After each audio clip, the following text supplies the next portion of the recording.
is going on, fellow Patreonites? Leo Sheng here, host of the ExtremePhillyFishing channel. I would like to start the August educational video, which is this video right here, even though it's being filmed at the end of September, right? But anyways, I would like to start the August educational video by telling you guys that I truly appreciate all the support that you give to ExtremePhillyFishing. As you guys know, I am not a wealthy individual. I actually live in a very bad place, and I am doing my best to transition, to make the transition from part-time to full-time YouTube, right? I have a job on the side, and finances, everything aside, life is not easy for me. So everything that you contribute here via Patreon, it is truly appreciated, okay? Thumbs up to all you guys and your generosity towards my channel. Today I'm bringing you guys the educational video for the month of August, a month of August. As you guys know, the educational videos are uncut. I am not cutting them up, okay? It's gonna be a one whole full video, and I know that I have been behind a schedule over here, okay? I truly apologize for that. Life has been hectic. I got a new job during the month of September, and it's been hectic ever since. If you guys follow my YouTube channel, you know that I haven't fished as much as before, and not only that, I have been having difficulties, even in keeping a consistent schedule on YouTube. But fear not, okay? This is the educational video for the month of August. The one for September will be coming up soon, all right? During this educational video, right, what I am going to tell you guys right now is something that you usually don't find in didactic books. I don't know why. It is the type of information, that you learn by yourself. In other words, you go out there, you read a lot about it, and you really need to educate yourself when it comes to it, because if you buy these fishing books that teach you all the different things about fishing, you are not going to find a lot of information on the topic today. And if you read the title of this video, you already deducted what we are going to talk about today, right? We are going to talk about the different types of fish classifications out there, okay? We are talking about game fish. We are talking about, invasive species of fish. We are talking about non-invasive species of fish. We are talking about native species of fish. We are going to be talking mainly about these definitions, okay? Even within the community nowadays, and this is something you need to keep in mind, okay? Even within the community nowadays, and when I say the community, I'm not just talking about the YouTube fishing community. I'm talking about all the fishing forums out there. I'm talking about the YouTube fishing community. I'm talking about your local community. I'm talking about the fishing community on a state level, on a national level, on a global level.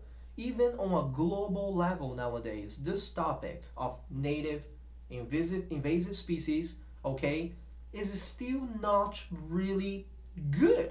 In other words, people nowadays, doesn't matter how much they have studied about fish out there, some of them still really don't understand what it is to be a native species of fish, right? What exactly is a native species of fish? What exactly is a wild fish?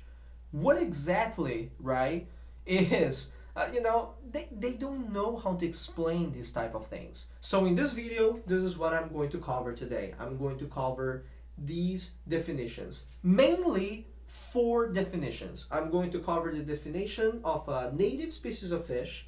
I'm going to cover the definition of a wild species of fish. And when it comes to invasive species of fish, there are 2 different types. I'm going to cover what I call the type 1 and the type 2, okay? Bear with me, this is going to be like a lecture, right? It is an educational video, so I hope this doesn't bore you out of your mind, okay? And while you learn the stuff, just keep in mind the why. Like, why are you learning the stuff, right?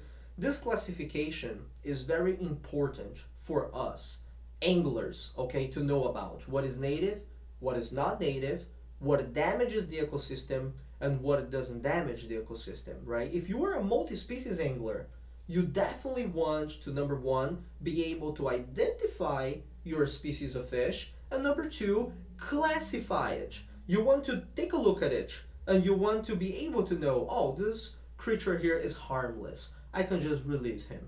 Or you want to be able to see the fish and say, holy moly, this is a species of fish that should not be here. This is a species of fish that can really, really damage the ecosystem, and therefore I am not putting that fish back. I must kill it. Okay? So what you are about to learn here is actually very important, and not only multi-species anglers. I truly believe, Leo Sheng from ExtremePhillyFishing, that every angler who has a fishing license out there, or every angler that practices the sport of fishing, should really know about this, okay? How to classify these different species of fish depending on where they are caught into native, wild, or invasive species type 1 or invasive species type 2. The first type we're going to talk about is the native species of fish. The definition of native itself has been distorted according to history. You know, when you say native, what does it mean for something to be native, you know?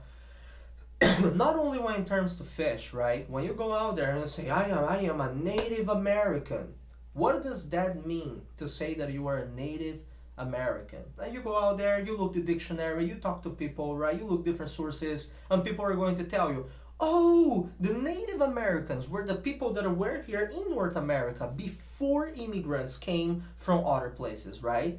For example, Europe, right?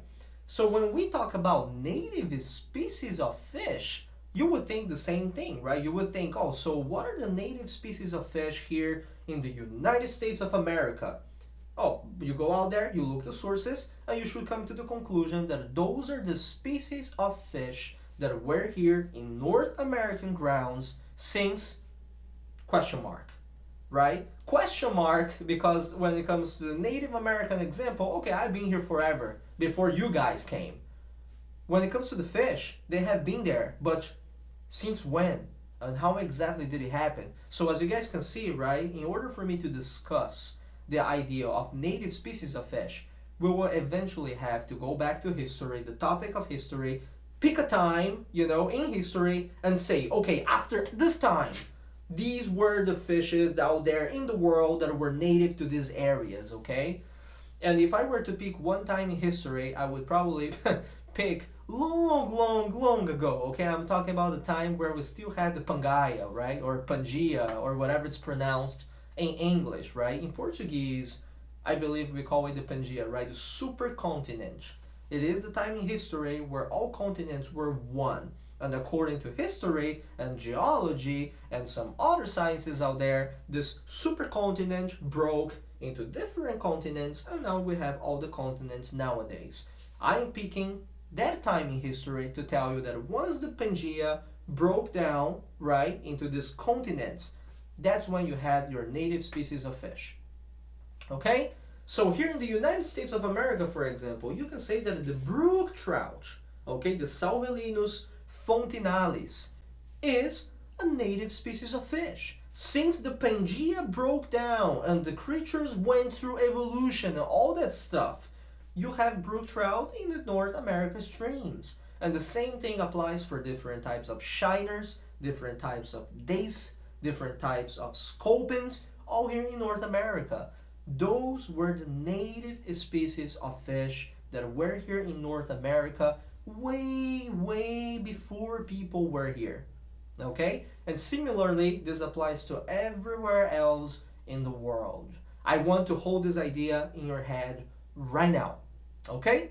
And that's because if you have a certain species in a certain body of water nowadays, okay, that did not belong there at the time of the Pangaea, that species of fish is not a native species of fish. That species of fish is considered to be an invasive type of fish. So you see how these definitions can be very confusing You know, because you have to think a lot about them, and in the angling community, how many people will actually sit down and think very carefully about them? People don't. I will give you a fair example, okay? Trout stockings in the whole United States of America. Trout that are stocked in these places called trout approved waters, are they invasive or are they native? And you ask anglers out there, and anglers will tell you, oh, of course the trout are native. And I look at them and I'm just like, dude, I don't think these trout were here, at the time of the Pangea, right? No, don't even talk about the Pangea. I don't think these trout were here 20 years ago, right? The government just literally picked a few bodies of water here and there, called them trout approved waters, and decided to stock these different species of fish into it. But just because they're there, that doesn't mean they're native, okay? So, if you ask a lot of anglers out there nowadays, just about trout stockings, people really, really believe that the trout, the rainbow trout, the Oncorhynchus micis, right? People truly believe that the Salmotruta, the brown trout, they are native species of fish. And they are not. They are actually type 1 invasive species of fish, which is something that I'm going to talk about in a second, okay? Even if you pick a lake, a body of water, okay, that never had trout before, okay? Let's talk, for example, the Round Valley Reservoir in New Jersey. The Round Valley Reservoir is a place in New Jersey where people stock with lake trout and different types of trout every year. But originally, that place didn't have brook trout. Brook trout originally here in the United States of America, they were native only to certain bodies of water. You see what I'm saying? So if you go to the Round Valley Reservoir, and they have been stocked with brook trout, but before the Round Valley Reservoir did not have brook trout, those brook trout in the Round Valley Reservoir are not native species of fish. They are invasive. Period. Okay? So this is something that anglers nowadays have a hard time dealing with. They go out there, they're in the west, they're in the center of the country, they can be anywhere, right? And they catch a largemouth bass, and they tell people, yeah, man, largemouth bass, this is the species of fish that we should be fishing for. They're native. No, they are not, right? In order for you to say if a fish is native or invasive, at this point in the video, I'm sure you guys understood, first you need to pick a body of water. I picked this lake, Round Valley Reservoir. And then I need to analyze it. Since a certain point in history, what species of fish were in this place, right? Those are the native species of fish. What species of fish were stocked here? Those were the species of fish that were not native. Those were the type 1 invasive. So when someone catches a largemouth bass in a little pond in Alabama, and that person tells me, this fish is native here in this pond, right? I question them. I ask them, wait a moment. So you're telling me that this species, the largemouth bass in this little pond, was here for like 100 years, 200 years, 300 years, 500 years? And then if the question is yes, oh, all right, the largemouth bass is native to that place. But if you tell me, oh no, this place was stocked 5 years ago, and before that we didn't have bass in this place, clearly the fish that you are catching is not native to the water where you pull it out from, okay? Keep that in mind. So we talked a little bit about native species of fish. Summarizing, those are the species of fish that were in a certain area throughout history without human intervention. In other words, those were the species of fish that originated there and just stay there, and they have been there ever since. Those are the 100% pure native fish, okay? Now, on the other side of the spectrum, we have this terminology nowadays, the invasive species of fish. And when we talk about invasive species of fish, we are talking about all the species of fish that were introduced, that had human intervention. If the fish was stocked somewhere, chances are that fish is not native, okay? You see what I'm saying? Now, there's a difference, of course. If you go to a creek where brook trout were there since the beginning of the time, right? So those are native species. And you go there and you stock it more with brook trout. that's native. No problem at all. You get the idea? But if you go to a place that never had brook trout before and you stock them there, that is invasive. So you get the idea, right? And when it comes to invasive species of fish, there are two different types of invasive species of fish. Believe it or not. And this is not in the books, okay? This is not anywhere. This is just what the society accepts as nowadays. Type 1 invasive species of fish are the invasive species of fish that human beings have admitted to it and have adapted to it and have accepted it. Those are the invasive species of fish that do not bring harm to the environment. So that example that I gave in the pond in Alabama where people, put largemouth bass and he said that is native, that is not native.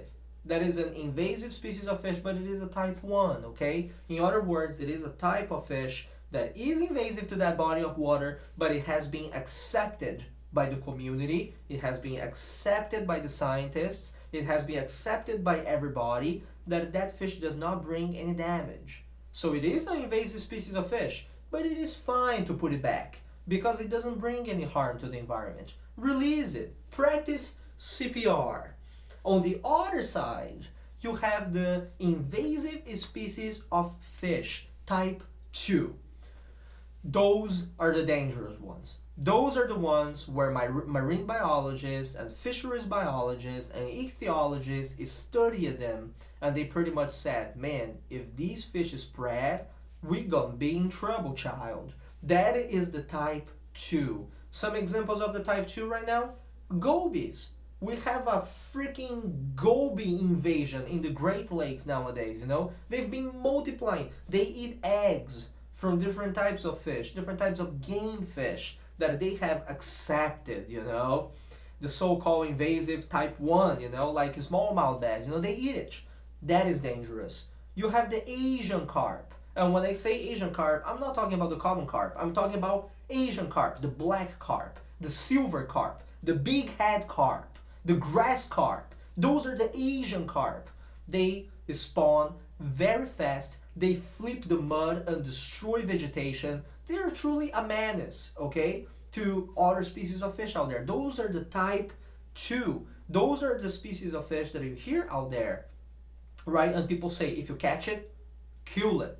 And even when you kill it, right, according to our standards, you should use it for something. You should eat it, right? And if you don't eat it, use it for fertilizer. But you get the idea, right? Those are the types of fish that are dangerous for the environment. Those are the types of fish that bring us massive economical damage. Those are the type of fish that you want to get rid of.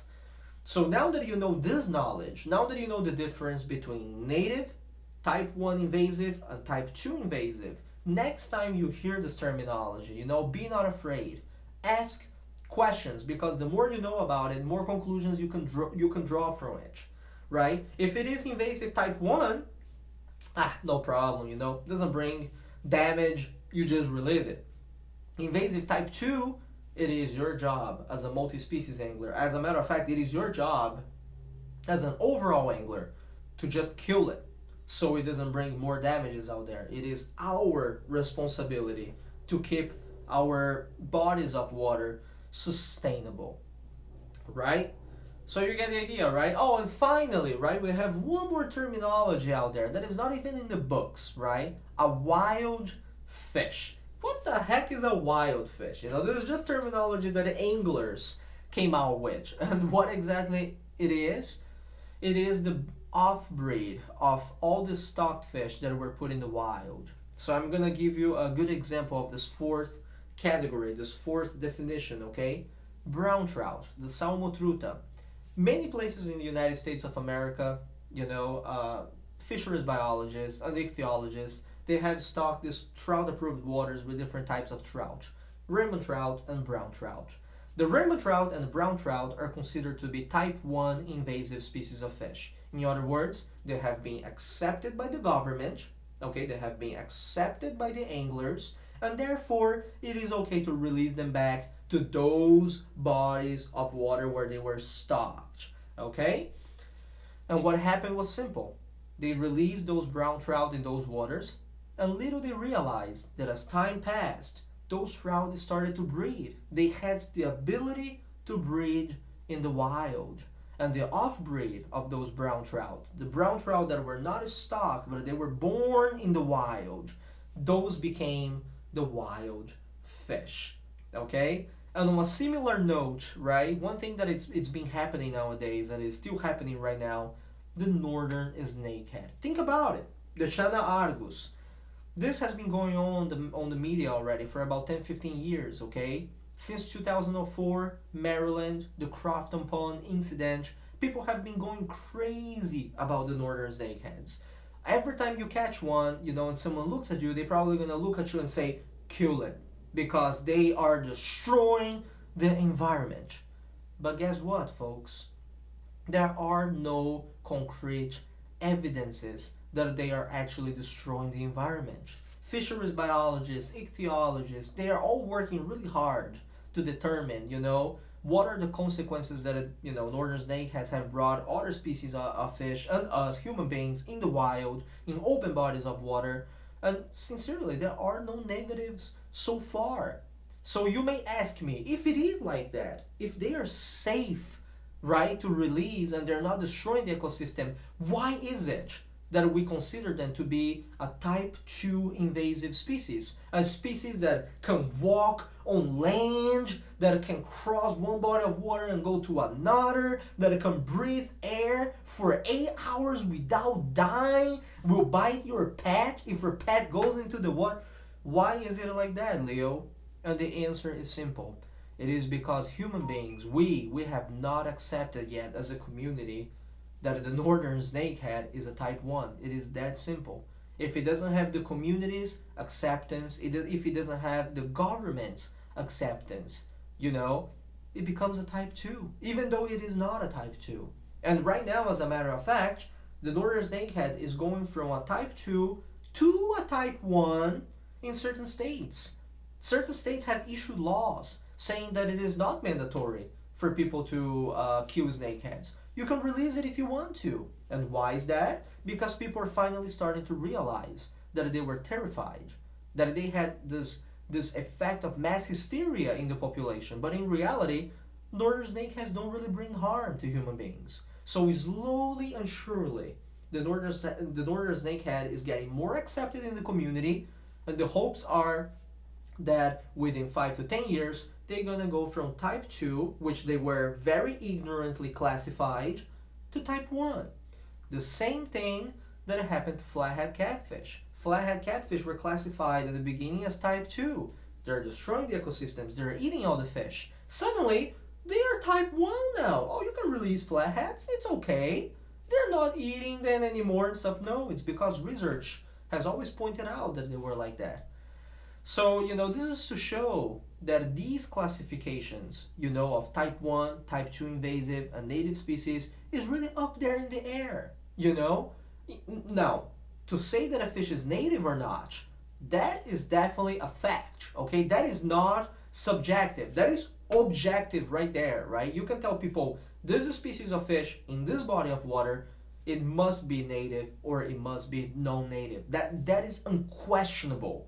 But when you say this fish here is a type 1 or this fish is a type 2, that is very questionable. And that is why I decided to make this video on this topic, to show you guys, my fellow Patreonites here, that when you know more about this kind of stuff, when you absorb more knowledge about this stuff, you can help the community determine what is a type 1 and what is a type 2. If we had more anglers out there who are educated for this topic, you know, we would have much less trouble out there. We would have a much healthier environment. We would have much healthier fisheries out there, and that's why this topic is extremely important. Anyways, we're almost 25 minutes in this video. I hope you have learned a lot. Summarizing what, you know, I have covered in the August educational video, even though it's being released at the end of September. In this video, I have covered the definition of native species of fish. For a fish to be native, no human intervention. That species of fish has been there in that body of water since a certain point in history. And we define that point in history to be the Pangea. After the Pangea breakout, the supercontinent into the 5 continents around the world, and we had our bodies of water here and there, rivers, lakes, reservoirs, creeks, and those fish were in it. Those were the native species of fish. Later, of course, human beings came and they started transporting fish from here to there. The common carp came from Europe. The rainbow trout, a strain of them came from Germany. You got the brown trout that also came from somewhere else. And then, with human intervention, we have created what is considered to be the type 1 and the type 2 invasive species of fish. 2 different classifications, right? And one of them is the good classification, where you have the invasive species of fish that have been accepted by the government, accepted by the people. Those are the type of fish that you can release in the wild. And the other classification are the dangerous ones, the ones that by law you are required to kill. Those are the ones that are destroying our environments. Those are the ones that are depleting other fish populations out there. Those are the ones that are doing the bad work. And finally, we had one final terminology that was covered in this video, right? The terminology of wild species of fish. And those were really the unfortunate, I wouldn't call really unfortunate, right? But those were really the offspring, you know, of stocked fish in the wild that were able to breed in the wild. For example, the brown trout, okay? Not only the brown trout, there are a lot of other examples out there, but I would just leave this video at that. So, you know, in conclusion, in this video, you should have learned a lot. Next time you catch a fish out there, you should really ask yourself, is this native? Is this type 1 invasive? Is this type 2? If it is native or type 1, you are okay to release it. If it is type 2, you keep it, right? So these are things that, like I said at the beginning of this video, every angler out there should know about it. And we got a problem nowadays, right? What is the problem? Most of them know nothing about it. Most of them will tell you things that you know that they don't know about anything about it, but just tell you, and people will listen to it and they will believe, right? And once this kind of things start, right, this is what happens with, for example, the northern snakeheads, right? All the rumors out there, right? All the things without proof, without scientific proof, right? Made the northern snakehead the biggest enemy of humanity. When in reality, everyone that was killed until now in open bodies of water, you know, it is truly a shame because they did not deserve that. The only reason they were killed like that or left to rot on the ground was because of human ignorance. So I hope you learned a lot in this video. I hope you apply this knowledge later in your fishing adventures. And like I said, soon I'm gonna bring you another educational video for the month of September, okay? I'm going to be changing this mug passwords as well. I have been adding photos there recently. If you have checked, you should have seen a few differences here and there, a few new galleries, and I'm gonna schedule the YouTube live stream for Patreon people only soon, okay? Let's stop this lecture here, all right? Timelines, folks, I hope you enjoyed, and until next video.